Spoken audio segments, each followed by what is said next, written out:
Hello again, everybody. It's Harry Boxer, the technical trader at thetechtrader.com, and it is, let's see, it's Wednesday, the 30th of August. These are the charts for the day. I thought the market did very well today and had a nice consolidation plus day. Many stocks we follow doing well. Let's just look at a dozen of them that I think are either swings or should be. We're looking at AAOI, which continues to be a feature, and you can see why. Great chart today, up another $1.14, another 8%.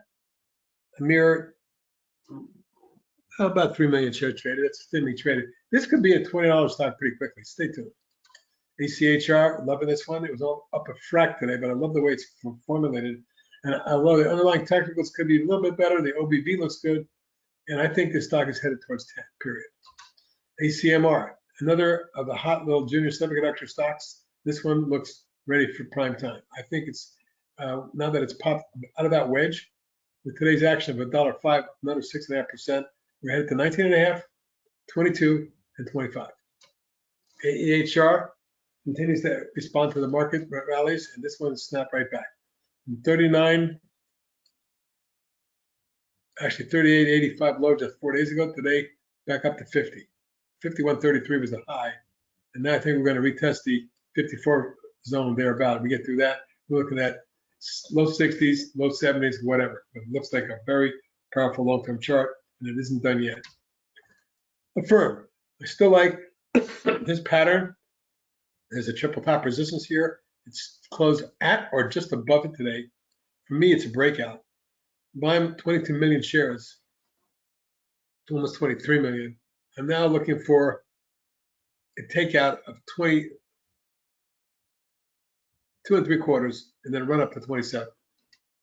CLDX, as good as it gets, folks. Long-term downtrend, followed by a beautiful inverse head and shoulder reversal. This is tech trader swing. It popped out and retested the breakout point of the neckline, ran up and formed the falling wedge, and it's going great guns here. Today up another 170 or 11.5%. I'm now looking for a mid-channel target around 19, mid-20s, and maybe even 30 over the next few weeks and months. Carvana, doing very well, now up 4 days in a row. And you can see it's come out of the above the moving averages through the declining top line, through lateral resistance. Now looking for a test of 55, 57. To get through that, it could be much higher than that.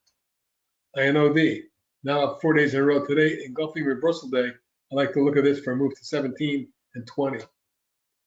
IPHA coming through a declining top line, closed right at the moving average and near price resistance.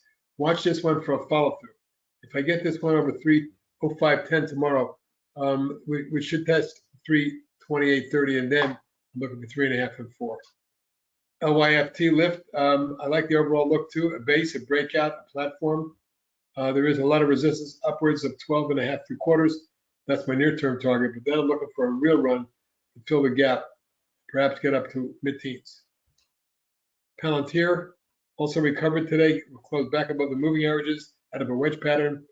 I think once this gets to 16, 90.17, we're looking at 19 to 20 or more. And finally, PPSI broke out a couple days ago. It's following through. It had a nice solid session today, up about 3%. But more importantly, I think that it's looking at a 9, 10, and maybe even $12 targets over the next few weeks and months. This one looks pretty good to me as well. And that's a look at some of the hot stocks at thetechtrader.com. Good night, everybody.